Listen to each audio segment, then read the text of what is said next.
ॐ अज्ञानतिमिरान्धस्य ज्ञानाञ्जनच्छलाकया चक्षुरोन्मिलितं येन तस्मै श्रीगुरवे नमः।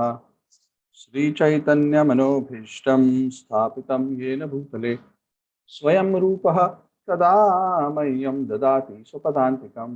वन्देऽहं श्रीगुरोः श्रीयुतापदकमलं श्रीगुरून् वैष्णवांश्च श्रीरूपं सागरजातं सहगणा रघुनाथान्वितं तं सजीवं साद्वैतं सावधूतं परिजनासहितं कृष्णचैतन्यदेवं श्रीराधाकृष्णपादान् सहगणललिता श्रीविशाखान्वितांश्च।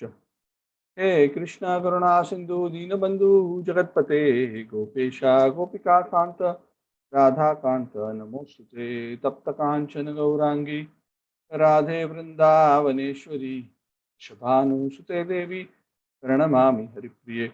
पंचकल्पतरुभ्यश्च कृपा सिन्धुभ्य एव च पतितानां पावनेभ्यो वैष्णवेभ्यो नमो नमः। जय श्री कृष्ण चैतन्य प्रभु नित्यानंद श्री अद्वैत गदाधर श्रीवासादि गौर भक्त वृंद। हरे कृष्ण कृष्ण कृष्ण हरे हरे, हरे राम राम राम हरे हरे। नमो विष्णुपादाय कृष्णप्रेष्ठाय भूतले श्रीमद् स्वामी नाम्ने। नमो विष्णुपादाय कृष्णप्रेष्ठाय भूतले श्रीमति भक्तिवेदांत स्वामी नाम्ने। नमस्ते सरस्वती देवी गौरवाणी प्रचारणे विशेष शून्यवादी पाश्चात्य मुखम करोति वाचालं पंगुं लंघयते गिरिं यत्कृपातमहं वन्दे श्रीगुरुं दीनतारिणं परमानन्दमाधवं श्रीचैतन्येश्वरं। हरि ओम तत्सत्। Hare Krishna everyone. So welcome. We are continuing our discussion on the Bhagavad Gita. We completed the 14th chapter of how the various modes are, how they are acting, and how one can transcend the three modes. I believe we've completed everything. Just correct me if I have missed out. We went up to the last verse, as I remember. Yes. Yes, Prabhuji, we completed the chapter. Yeah. We spent some time discussing about the Brahman aspect also, especially the last two verses, where Krishna concludes the topic of the three modes by saying that the means to transcend the three modes is by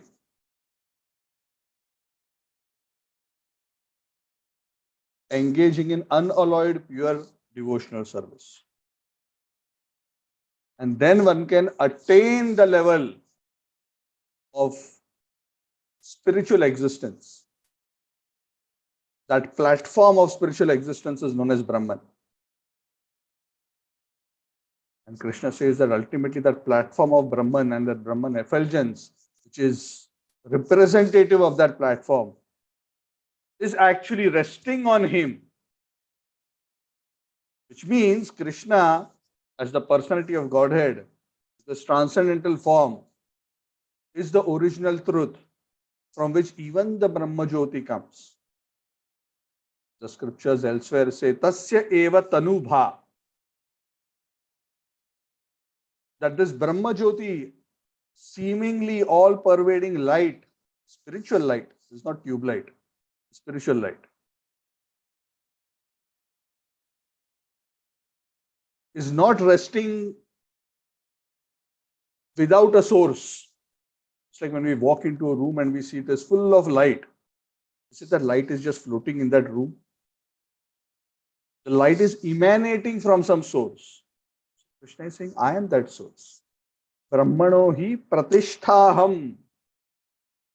Because I am the source, I am that platform of that Brahman, which is the very basis of eternality, knowledge, bliss.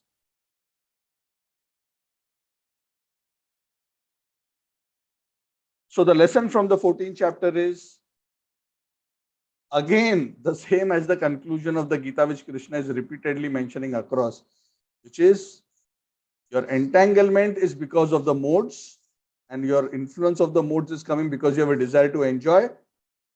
And if you want to be free from the desire to enjoy and the consequent entanglement of the modes, engage in pure devotional service.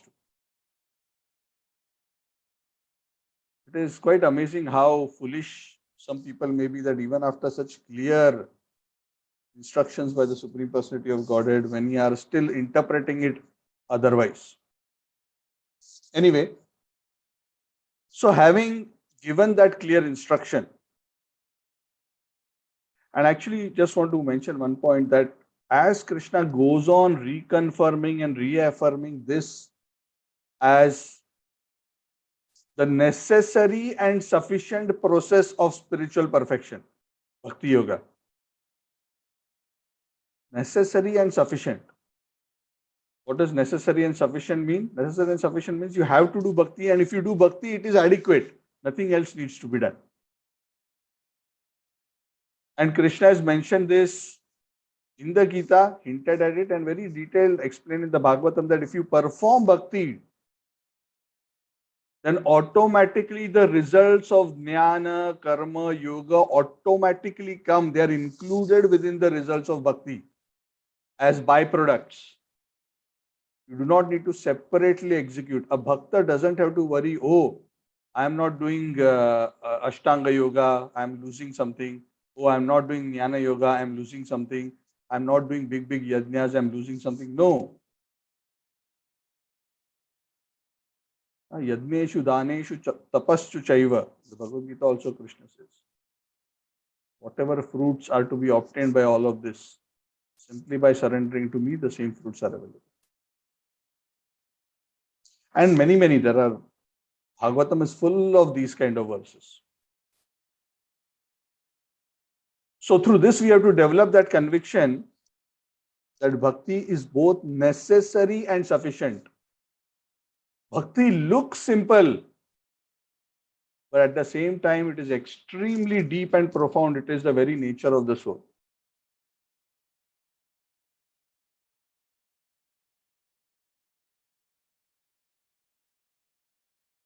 So after the 14th chapter, we come to chapter 15, which is a very, very interesting chapter, a very popular chapter. The chapter is entitled Purushottama Yoga, the yoga of the Supreme Person.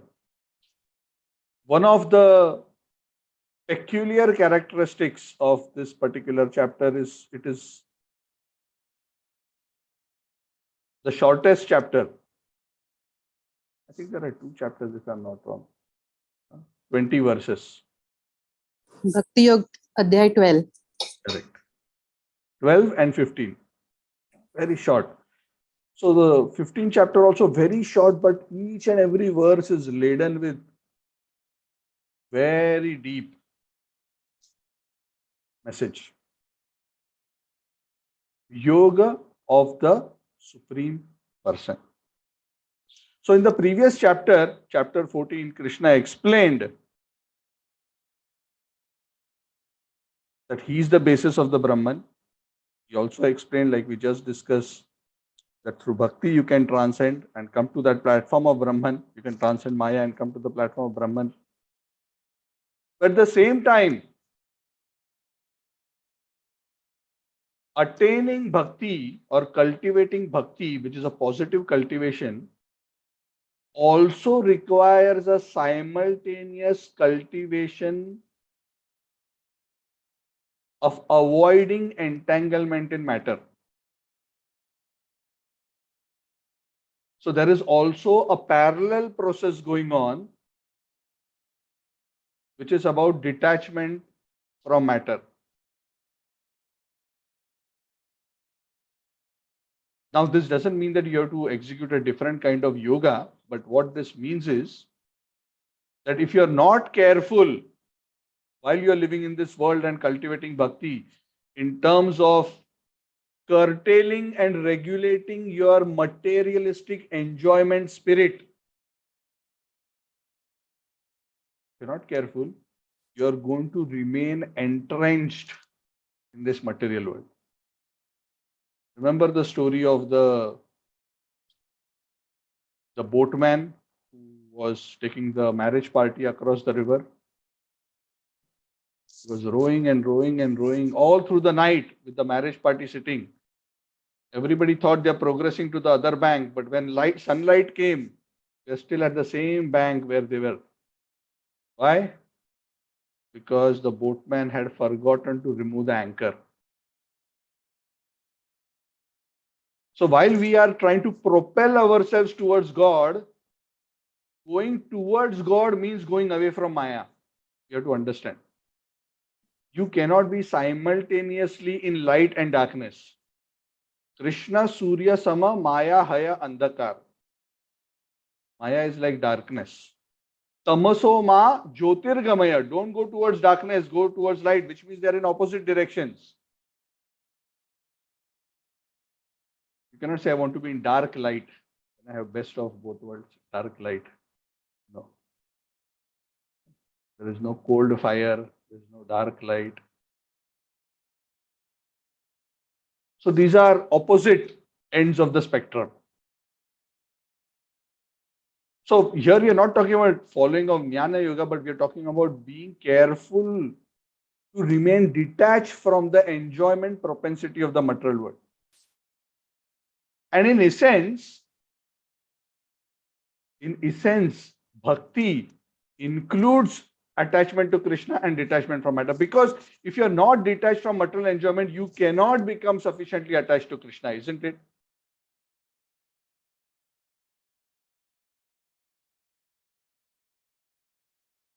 You cannot say I want to be in India and Malaysia at the same time. You have to fly from Malaysia first and leave Malaysia, and then you can reach India. Of course, we are not talking here about physically leaving from the material world and going to the spiritual world. But our consciousness, where is it rooted? It cannot be rooted in matter. When we say rooted in matter, we are talking about rooted in the enjoyment propensity. The problem is not to be physically in the world.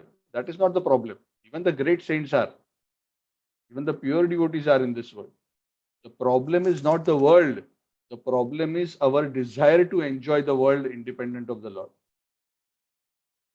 So it is important to create and sustain that kind of detachment, because otherwise the attachment to the material world in terms of that enjoying spirit will continuously drag us down like a crab crawling out, and other crabs are pulling it from below, not letting it escape. So we are putting force to escape Maya. All our material desires will again keep us bound.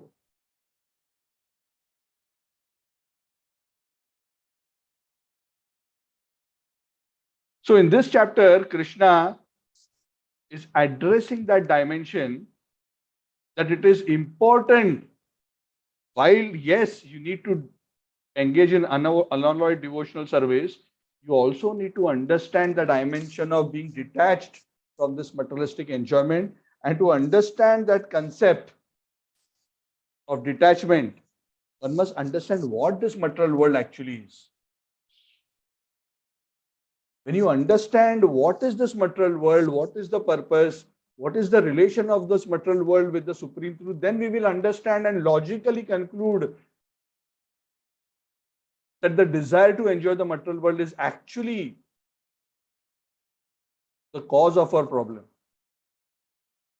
Why we continue to suffer in this material world? Because the cause of the problem is what we think will actually give us the solution. We think if we cultivate materialism better, we'll be happy. But that is not the way to fix the problem.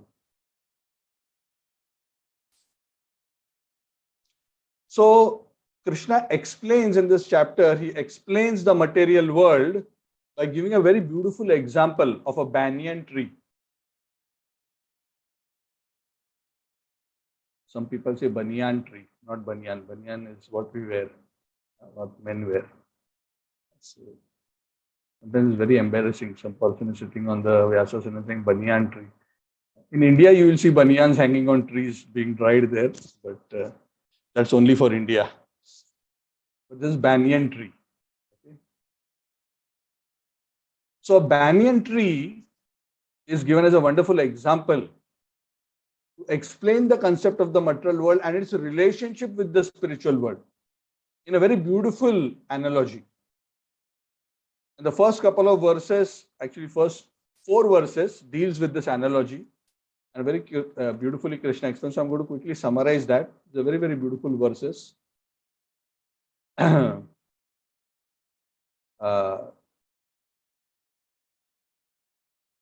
And from there, Krishna develops on the topic and goes into the concept of his Supreme Personality, about the Supremes, about the spiritual world, the process of attaining the spiritual world. A lot of very beautiful, beautiful concepts are there in this. So we will see how we go. I don't want to rush through very fast also. I want you all to absorb the content. These are very subtle, deep points that Krishna is making. And in the context of explaining the material world through this example, Krishna also explains the role of the Vedas through the analogy of the banyan tree. So let us go through the verses.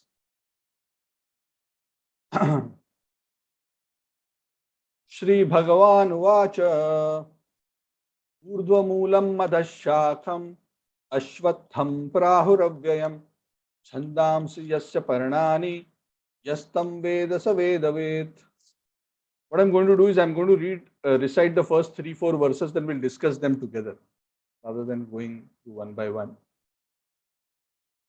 Adhaschordvam prasratastasya shakha guna pravriddha vishaya pravalaha adhascha mulanya nusantatani karmanu bandhini manushaloke na rupamasyeha tathopalabhyate nanto na chadir na sampratishtha ashwattamenam saviruda moolam asanga shastrena dhridena chitva ततः पदम तत्परिमार्गितव्यम यस्मिन् गता न निवर्तन्ति भूयः तमेव चाद्यं पुरुषं प्रपद्ये यतः प्रवृत्तिः प्रसुता पुराणी. Very sweet verses, a little hard to pronounce and recite, but this chapter is very popular for recitation. I remember Amit Prabhu and myself would recite this chapter. We were in the 9th standard in school. By heart. Actually, he knew the full chapter by heart. I knew a few verses. He had this full chapter by heart. So at that time also we would discuss Bhagavad Gita and we would meet. And we are still discussing. Almost 35 years later. So let's see what Krishna is saying in the first verse itself. So Krishna is saying, Urdhva Moolam Adashakham Ashwatham Prahuravyayam. That, oh Arjuna, there is this one Ashwatha tree, the banyan tree. But this banyan tree is not like normal banyan tree. Why? Because this banyan tree has Urdhva Moola. His roots are up and the branches are down. Normally, of a tree, the roots are down, then there is a trunk, then there are branches and there are leaves. And typically from the branches, other secondary roots are coming down from the Ashwatha tree, right? Yeah. The roots are coming down and the roots come down, then they go into the soil and from there another tree comes. This is how the Ashwatha goes on growing. You can literally have forests of Ashwatha trees growing from one tree and all can be connected. So this is a rare sight nowadays. But there have been places in the past where, in undisturbed forest areas, this happens. But Krishna is saying that this tree is Urdhva Moolam Adashakham.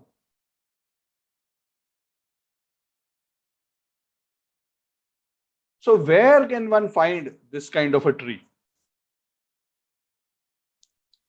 So the point is, the only place where such a view of a tree which is inverted, top down, the top part is at the bottom and the bottom part is at the top. The only place you will see this is in a reflection. Let's say there is a lake, and on the bank of the lake there is a huge ashwatha tree. If you go to the bank of the lake and you look at the ashwatha tree from the other side of the bank, what you will see? You will see two trees. One is the real tree, the roots down, branches up.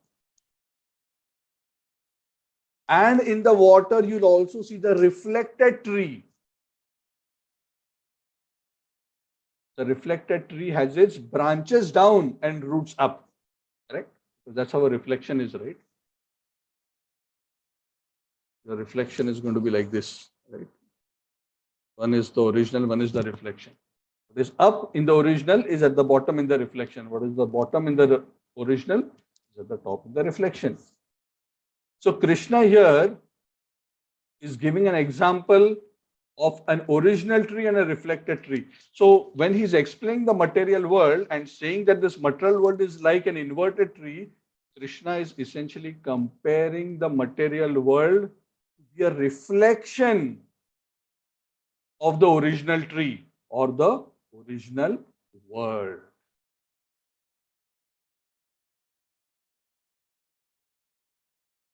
Which means there is a spiritual world which is the original world. And that spiritual world is reflected as the material world. And a reflection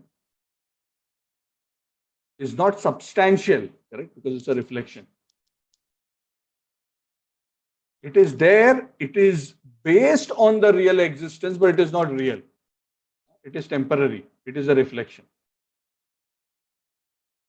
Krishna explains what is it reflected on, just like the reflection at the bank of the lake is on the water. What is the basis of the existence of this reflection?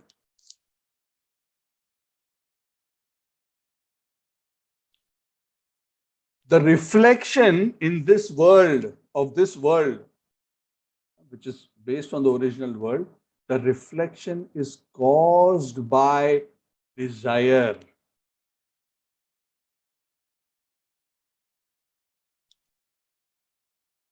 Which means when the living entity wants to desire or he desires to enjoy independently, it comes to the material. But if he has a spiritual desire, he's in the original world. If he has a material desire, he comes to the reflected world. So it is desire which is causing the reflection.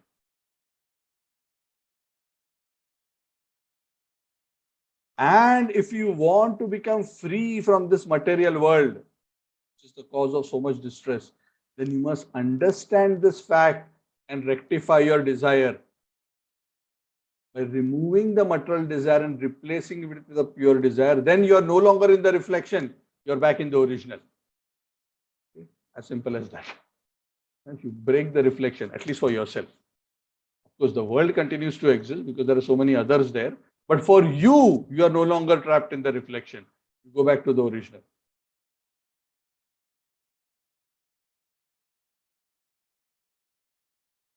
And that is why Krishna says, you must, with great detachment, with the sword of detachment, cut at the root of this tree.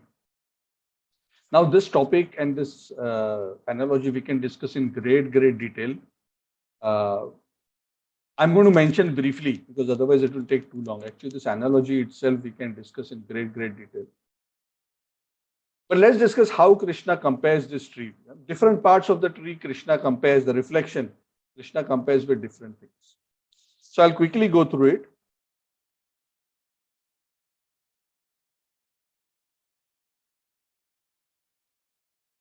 One thing he says, Krishna says is Chandamsi Yasya Paranani.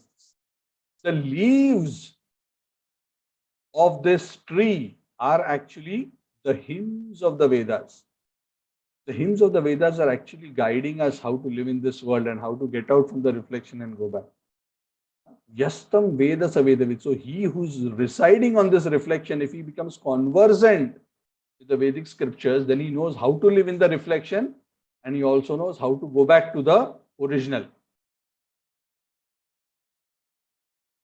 And then he says that in this reflected tree, the upper branches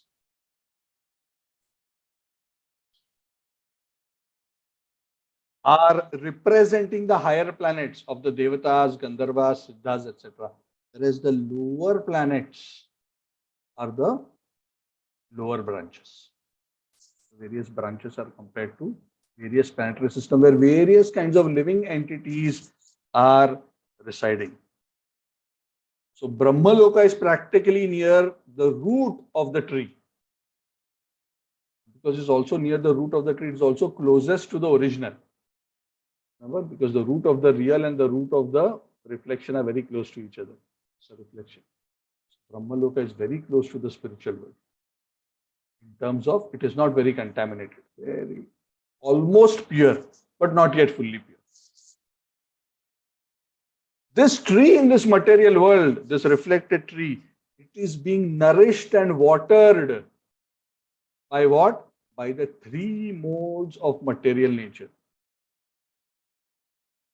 What that means effectively is because of the three modes, this is growing and flowering. Which means material world is being run by the three modes. That is what is nourishing it. Guna pravruddhaha, vishaya pravalaha. The twigs of this reflected tree are the sense objects, the various objects of enjoyment.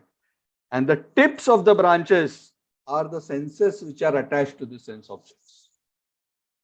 The secondary roots which are coming down from the various branches,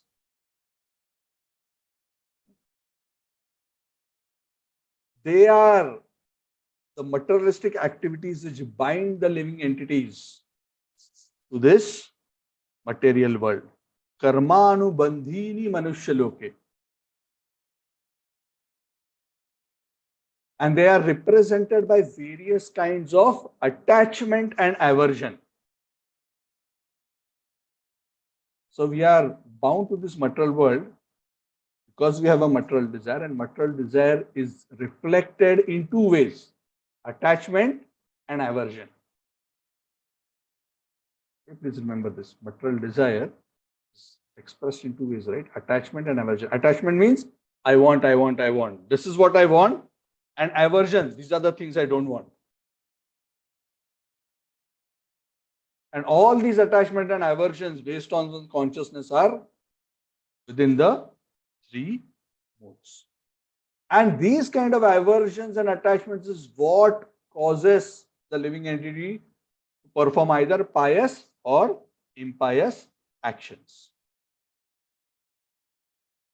And the fruits of this tree, based on all the various kinds of actions performed, are dharma, artha, kama, and maximum can be moksha. Krishna says this tree is avyayam, the tree is eternal. Yes, the living entities may get liberated, but the tree will always be there. Because there will always be some foolish souls who want to enjoy matter.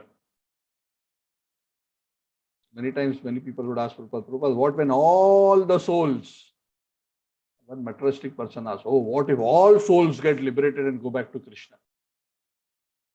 Prabhupada told him, no, don't worry. That will never happen. There will always be fools like you who will want to remain in the material world. And he was a person who was challenging Prabhupada. He was not a devotee. He was just trying to act smart.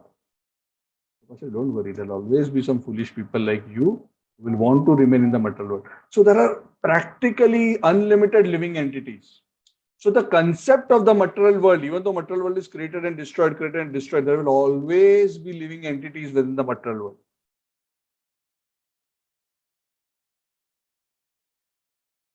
Because if it was going to be empty, it would have already been empty, right? Because creation has been going on since eternal time.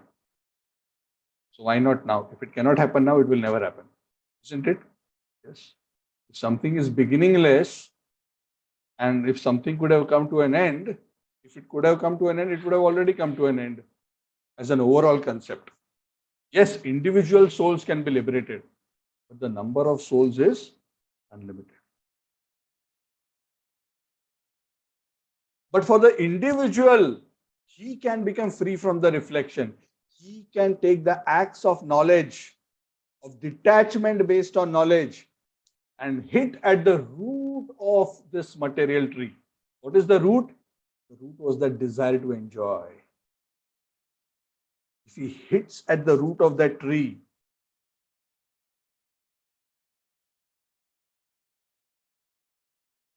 asanga shastrena dridena chitva, asanga shastrena, the shastra, the weapon of asanga, detachment, dridena chitva, with great determination, having cut down. What one should do? Two things. Create with detachment, and simultaneously one should Adyam Purusham Prapadye, surrender to the Supreme Personality of Godhead. Right? So this is where also Krishna mentions attachment to him or surrender to him and detachment from matter. This has to go on simultaneously. So Asanga Shastrena Dridena Chitva, and surrendering to that original person, Adyam Purusham Prapadye, from whom everything has originated. That is the way to escape from this material world. Very beautifully Krishna says. He says that when a person is in this material world, when one is trapped in the reflection, it is practically impossible for that person to understand what is the source of this tree. Where is it coming from? Where are its real roots? It requires self-realized people who are explaining Shastra. So Shastra gives us that understanding. Can we look up and see the spiritual world? Can we say, oh, I'm in a reflection, let me look up? We cannot see the spiritual world like this. We cannot understand where this is coming from. It is too complex. It is too illusory for us to figure out on our own. We need the wisdom of the Vedas. We need to understand transcendental knowledge from the self-realized souls. So being guided by them, one must develop this detachment and cut down with detachment.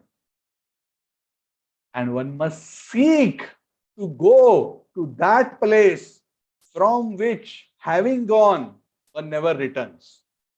It's a very beautiful statement, Krishna says. In this material world, Krishna says, you go on jumping from one branch to another. The higher branch are the higher planets, the lower branch are lower planets. Very low branches are dogs, cats, insects, birds, fishes. So the soul keeps jumping from one branch to another. But if you want to be free from this misery, and you don't want to go through the cycle of birth and death, then Tataha padam tat parimargitavyam yasmin gata na nivartante bhuya. Having gone where? Yasmin gata na nivartante bhuya. One doesn't come back. Verse 4. Tameva chadyam purusham prapadye. That original person, Purushottam, Purusham prapadye. Surrender to him. Yatah pravrittihi prasuta purani. From whom everything came. He is the source. He is the ultimate source of everything, both spiritual and material. Like Krishna says in 10.8, Aham sarvasya prabho. So everything material and spiritual, everything comes from me. Aham sarvasya prabho matta sarvam pravartate iti mattva bhajante ma buddha bhava samana. So essentially, Krishna said, this world is like a reflection of a banyan tree. We are living entities trapped here on different branches. We are being, the whole plant is nourished by the three modes. We're all trying to enjoy the twigs and the buds. So the senses, we are trying to enjoy the sense objects on various branches, jumping from place to place, but we are totally bewildered where we have come from. So one must take knowledge of the Vedas. Understand how to live in this world and how to transcend it. Both is important. How to live in this world is also given in the Vedas. Because we should live in the world with asanga shastra, with detachment. Which means we have to be in the world but not of the world. That requires proper understanding as well, isn't it? When Krishna says become detached, detached here doesn't mean renounce the world necessarily and go away from it. Krishna is saying you must do proper knowledge, be in the world, but not attached to. Prabhupada would often give a very interesting example. It's a very extreme example, but sometimes a very graphic, extreme example is given to make the point, because otherwise we cannot, it doesn't register in our head. So Prabhupada gives an interesting example. He quoted this many times. He would say, the material world is like a toilet. So all devotees got bewildered, like toilet, toilet. You go there, you do your job and come out. You don't go there to roam. Does anybody go to Sulabh Sauchalaya for sightseeing, lazing around? For those who do not know what is Sulabh Sauchalaya is public toilets, government made public toilets in Mumbai, maybe in other parts of India also. Actually, toilets in India are the perfect example. In other places, toilets are not such a good example. So that's why I have to mention Sulabh Sauchalaya.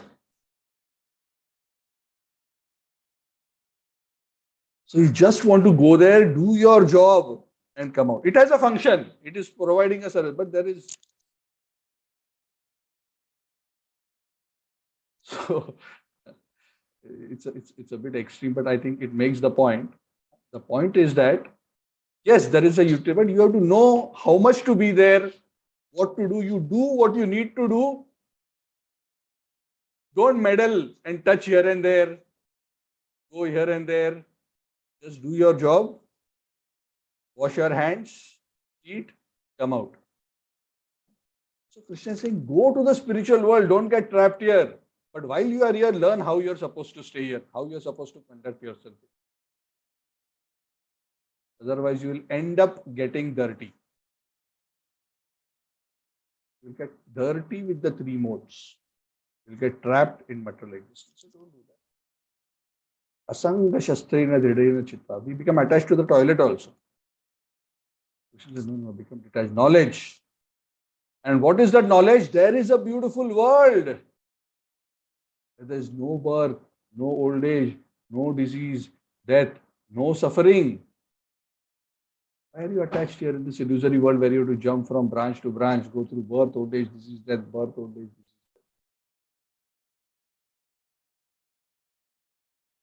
And then Krishna explains the process of how the world can be transcended very summarily in this very beautiful verse, 5th verse of the 15th chapter. You say it's a very beautiful verse, it's worth memorizing. Actually, all of these verses are worth memorizing. Nirmana moha jita sanga dosha adhyatma nitya vinavritta kamaha dvandvair vimukta sukha dukkha sangyer jachantya mudhaha padamavyayam tat.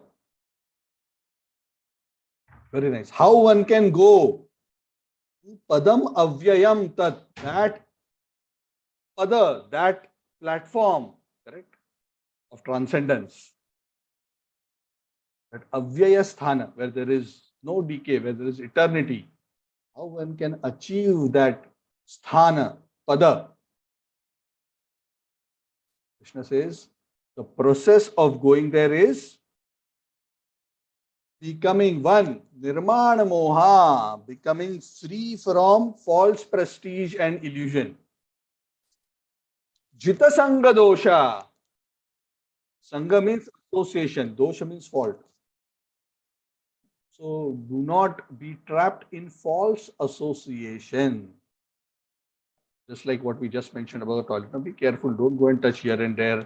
Don't get involved in things which is not your business. Have knowledge. Don't get attached to things which you are not supposed to get attached to. Suddenly you get attached to the tumbler in the toilet. Oh, no. Don't be attached to petty things of this world and sacrifice the highest.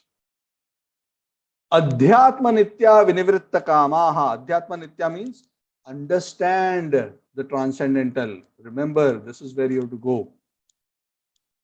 Vinivritta kama, don't try to enjoy matter. Be free from this material lust. Tamaso ma jyotirgamaya. Mrityor ma amrutam gamaya.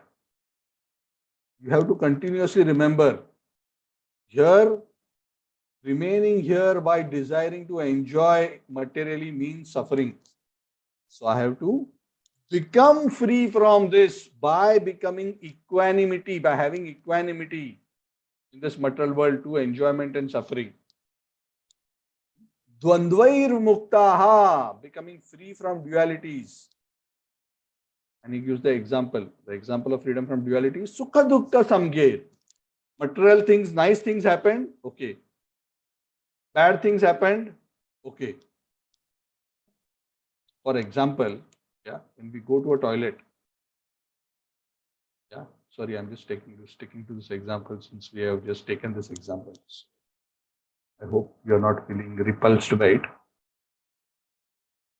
For those who have been to Bombay and visited any Sulabh Sauchalaya, they can very clearly understand my example. Those who are not so fortunate, you have to struggle a bit, or you can visit Bombay.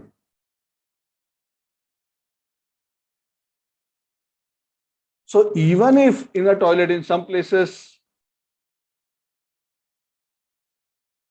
the toilets may be a little bit more better maintained than others. Some may be terrible smelling, uncleaned. Some may be overflowing. Some places it may be a bit better.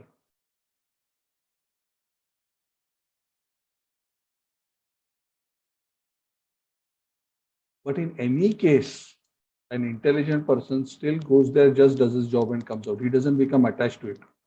He is indifferent. Just because the toilet roll was more beautiful,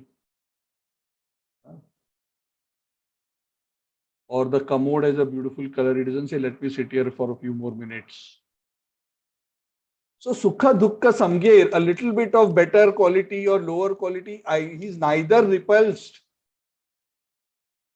nor is he excited.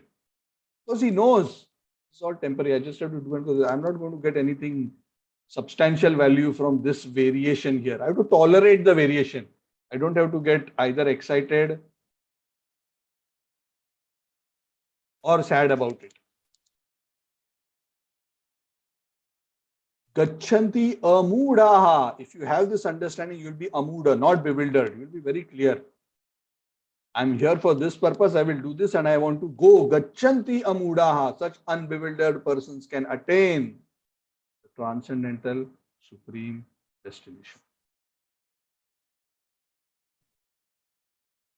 Very nicely Krishna summarizes. And actually, when we engage properly in the process of devotional service, all these qualities automatically develop. Nirmana, moha, jita sangha dosha, adhyatma, nitta, vinavritta, kama, dvandva, mukta, sukha dukkha, samge. All these things will happen. But one thing we have to be careful. If we cultivate pure devotional service, we must be careful to not parallelly cultivate a materialistic enjoyment spirit. If we cultivate that, then all these things will not come. Because you are then pulling yourself in both directions. You have seen a tug of war. They call, both people are pulling with ropes. They are pulling so hard, but barely anywhere the rope is moving. A little bit like this, like this, like this, like this. Why? So much force. But the problem is two forces are pulling in the opposite sides. So on one side we want to enjoy. Another side we want to go to Krishna. So it's going to be.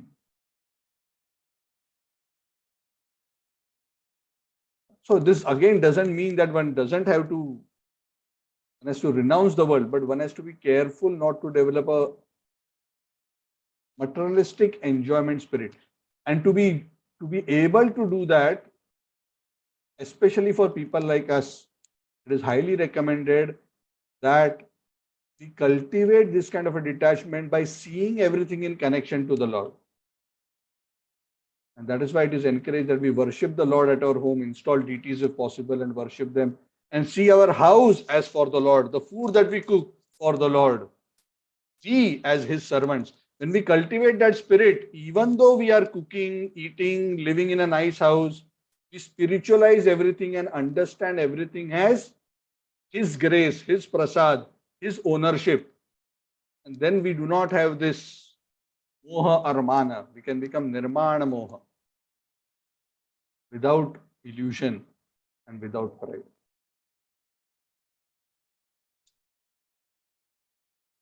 Having explained the process, Krishna immediately, I'll just go to the last verse for today. Krishna explains very nicely that Padam Avyayam, that transcendental platform, which Krishna is talking about achieving. What is that platform? So Krishna describes to Arjuna, Na tad bhasadete suryo, na shashanko na pavakah, yad gatva na nivartante tad dhamam paramam mama. That supreme dham of mine, tad dhama, paramam mama, my supreme abode. It is my abode, it is my home, where I'm asking you to go. Not just into some light. My supreme, mama, dhama, my house. Come to my house. And that place is so far away, it is beyond the material world, because there neither the sun shines, nor the moon shines, nor is there any fire or electricity. That place is my supreme abode, which is self-effulgent. It doesn't need the sun, moon, or the fire. Because there, Brahma Jyoti, which is coming from my body, is illuminating all directions. No need for sun, no need for moon, no need for fire, no need for electricity. Krishna says that supreme abode of mine is not illumined by the sun, nor the moon, nor by fire or electricity. Those who reach it never return to this material world.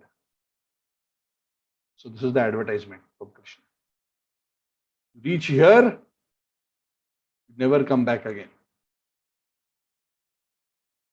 Correct? Normally in this material world, what is the idea of a holiday? Work hard, work hard, work hard, earn money, save money, then go for a holiday, go for some days. The holiday is over, then you have to come back. So material karma is like that. You earn good karma, you enjoy. Shine punne martya lokam vishanti. Once the punya becomes shina, you again have to come back to your original platform and again work hard to enjoy punya. But yad gatvana nivartante tad dhamam paramam. That is why Krishna says that you should keep that as the goal, because that is one goal, having attained which it solves all your problems. No more you have to work hard to fix anything else. Because you have purified your desire, the material world has disappeared. The reflection in your consciousness has disappeared. You go back to the original. Because you are situated in your original position, you go back to the spiritual world, Goloka, Vrindavan, Krishna Loka. And there you associate with Krishna directly, personally, and with his associates, and render devotional service to him in beautiful pastimes for the rest of eternity. And Prabhupada says, when we hear about this kind of information about the Lord's spiritual kingdom, given in the Gita and the Bhagavad, that goal should attract us. That goal of eternal life, of eternal bliss, full of knowledge, without any misery. Wow, that is the ultimate product, isn't it? That is the ultimate product worth aspiring. Eternal life, full of knowledge, full of bliss. No misery, nothing. Eternity, no more coming down. Prabhupada says one should be captivated by this information and one must desire to transfer oneself to the eternal world. One must extricate himself from this false reality, which is a reflection. That is why Krishna says we must cultivate some level of detachment or lack of enjoyment spirit from this material world. Otherwise, we will not be able to extricate ourselves. We will remain rooted within the material world because of our attachment spirit. And that is why gradually, the process of Krishna consciousness, by chanting the holy names, worshipping the Lord, eating Krishna prasad, reading the Gita and Bhagavad, associating with devotees, visiting the holy dham, rendering service to the Lord in whatever way, one gradually cultivates one desire to attain Krishna. And by following the four regulative principles, no meat eating, no intoxication, no gambling, no illicit sex, one avoids getting entangled deeply into the lower modes of material nature. And if one leads a life of moderation without too much excessive enjoyment, with a life which is centered around Krishna, then one will be saved from being trapped in the enjoyment spirit. It's very simple. Whatever we are discussing or already has it, but we just have to be conscious and follow it. And having understood this, one must become really serious about taking shelter of this process of devotional service. Because this is the only way to get out. 14th chapter already Krishna has said, Bhakti is the only way. And here again he is explaining logically the same point in more detail through knowledge of how this will become possible. So substantially, the supreme abode of the Lord can be, summarily, the supreme abode of the Lord can be attained by surrender to Him and by no other. Okay, I'm going to stop here. The next section discusses a few other concepts. So we'll go into that next week. So we have completed up to verse 6. Continue from verse 7 in the next week. So any questions, I'm opening up the floor.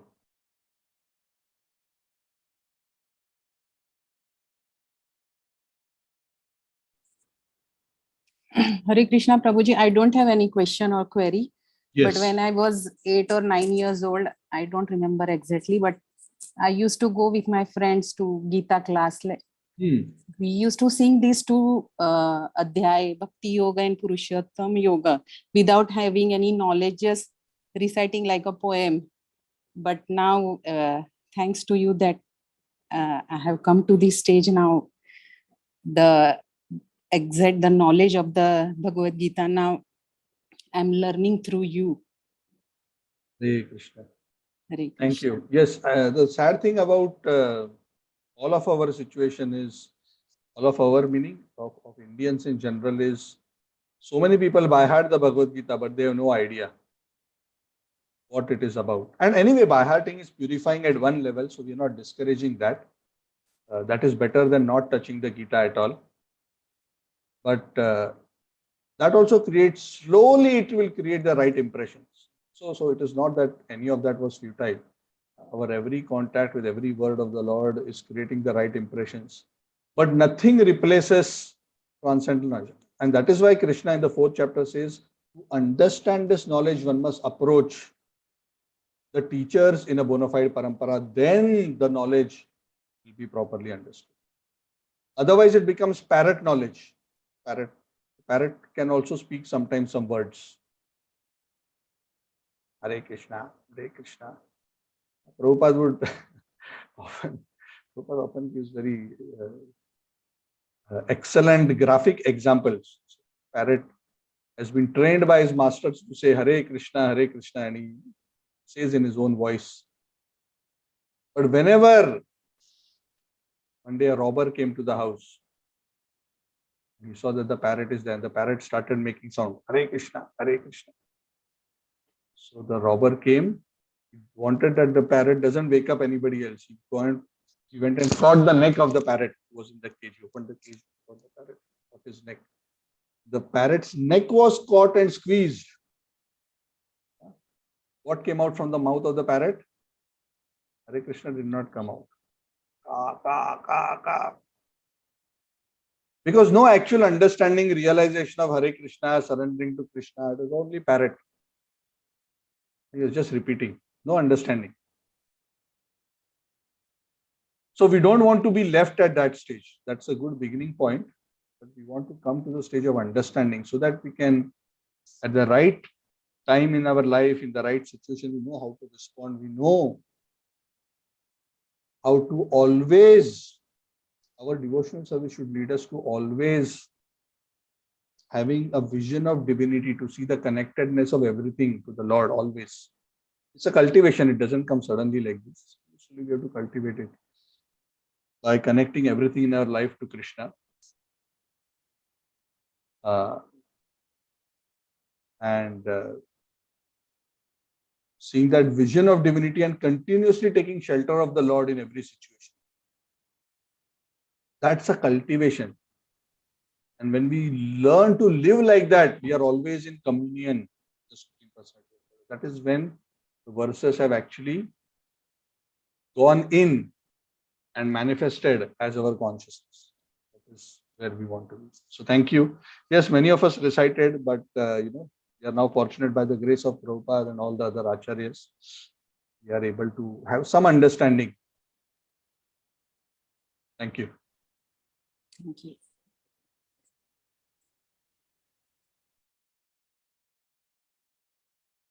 By the way, it was Swatiji's birthday yesterday, right?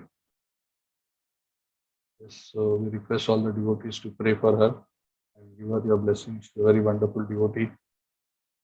Very sincerely practicing, regularly chanting, worshipping the Lord, offering Naivedya. She has Bhagavatam in her house. You see, very nicely she is cultivating herself. So thank you, Mataji, Satya Mataji, for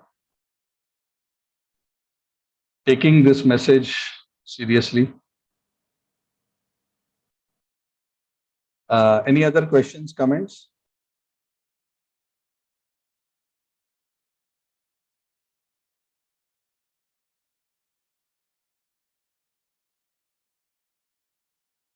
Wonderful. This is going to be a record class. 9:59 I have done. Okay. So since nothing else, thank you all very much. And it is Wednesday, right? Yeah. So sorry, I just somehow got confused. So the Ekadashi is on Saturday. I don't know why I read somewhere, somebody probably posted wrongly in some group. Somehow stuck in my mind that Ekadashi is tomorrow, but it is on Saturday. It's Bhaimi Ekadashi.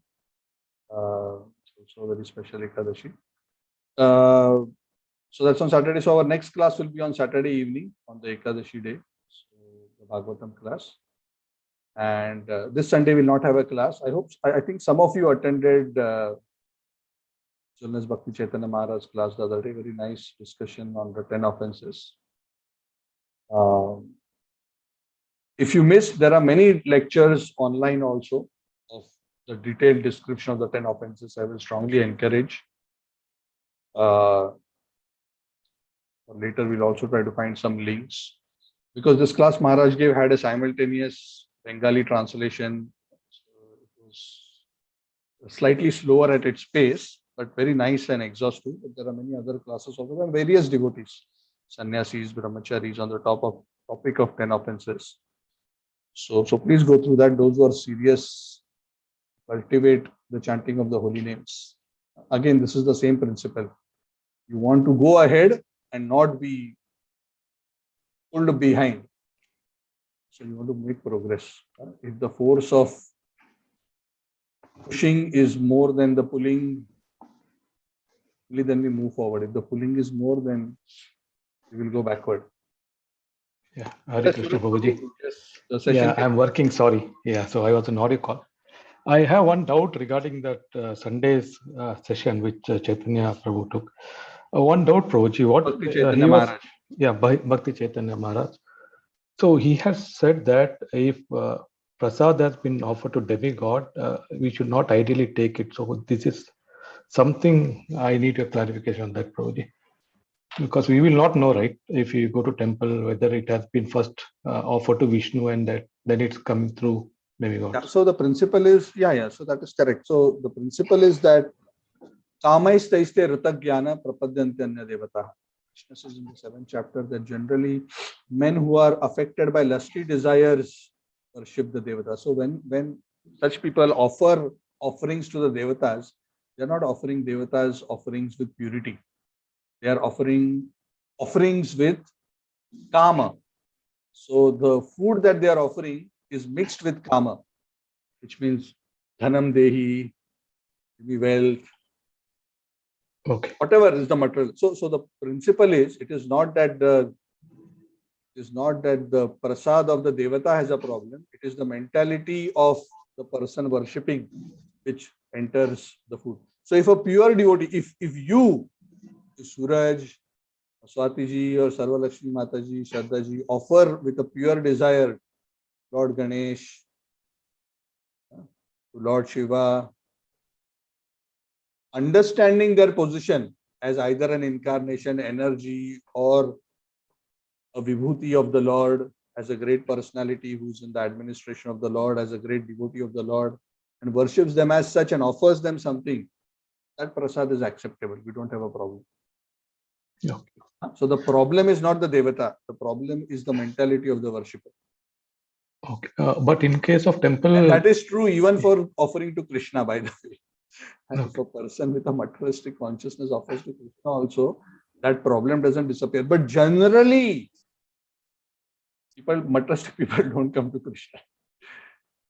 Yeah. So Because one doubt, Krishna doesn't Prabhuji. give material things so easily, unless they are good for you.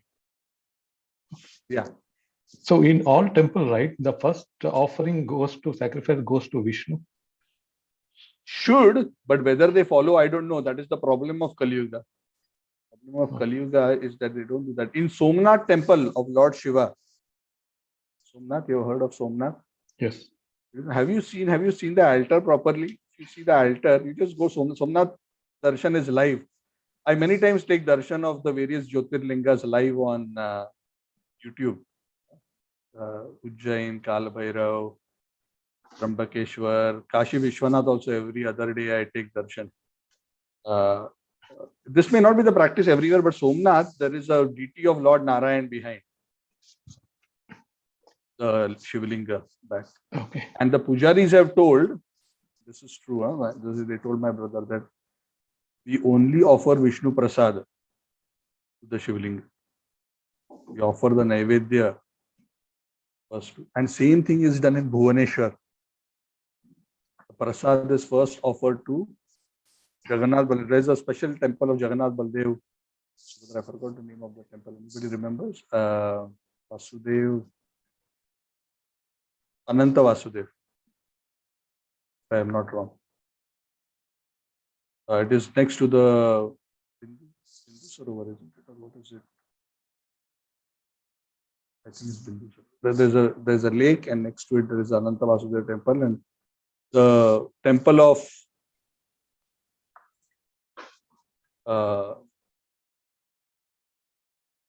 Bhuvaneshwar, Lord Shiva's main temple. And the original tradition was, I think now they don't follow it. This is what happens in Kali Yuga. Over time, they forget all traditions. The original system was Naivedya was first offered to Ananta Vasudev, Krishna, Balram, Subhadra, and then that Mahaprasad was taken and offered to Lord Shiva. So that is the right practice, because the devatas are more pleased when the prasad of Vishnu is offered to them. Correct? That is why in Yajnas, we discuss so much about the Yajna of Shiva, or the Daksha Yajna, right? What was happening in Daksha Yajna? Shiva and Brahma were sitting in the Yajna. They were waiting for Lord Vishnu. When they did the final offering, Lord Vishnu appeared.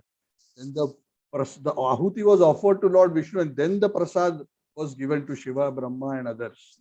That is the standard system. This is from the scriptures. This is not our concoction.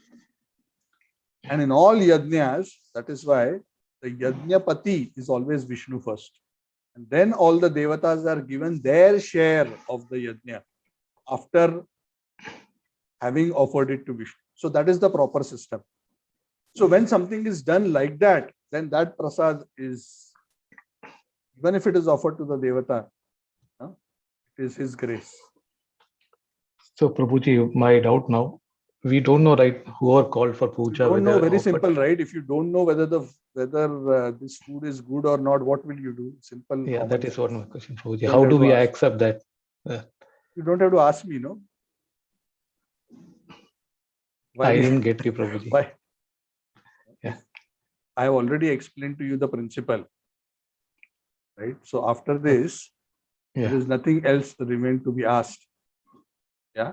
So use your discrimination. So if you don't know, what does that mean? then either you have to be careful or you have to risk being infected by that consciousness. As simple as that. It's not that it is some big sin or something like that, but this is the consequence, right? If a food that you take, I'm giving example of ordinary food. If somebody says this food may be contaminated,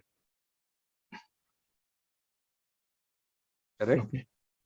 Then you think, okay, I'm okay to take the food, even if it's contaminated, okay, I'll take chance. Okay, your choice. Say, no, I want to be safe. I don't want to be contaminated. It's better.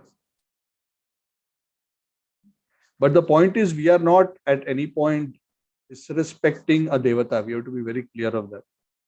So we have to deal with such situations with a great deal of sensitivity to the people in such situations, if you are in such environments. Okay, understand what I'm saying? Yes. You are intelligent, the rest you should figure out.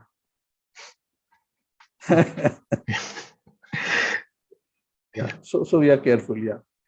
So this is the principle. I want you to understand the principle. But again, like if you're anyway eating in a restaurant XYZ, right? And then, it's not that, it's going to be very different. Then you say, oh, but this prasad is from here. You understand what I'm saying? Yes. Right? Yeah. So one has to use one's discrimination and see what is what. But that is the best standard. Offer to Vishnu and then offer. So even in our own homes, whenever we are doing special pujas for any devatas, let's say for Shivaratri, Ganesh Chaturthi, we also worship Lord Shiva and do offerings for him. But the best way to please them is to offer it to Vishnu and then offer it to them. That is the best way. Yeah. Then they are pleased and we get double grace, because Vishnu's grace is there, Lord Shiva's grace also comes on top of it. Ganesh's grace, Durga Devi's grace also comes on top of it. It is best. Yeah. Yeah, got it, Prabhuji. Yeah, thank you. Hare Krishna. Hare Krishna.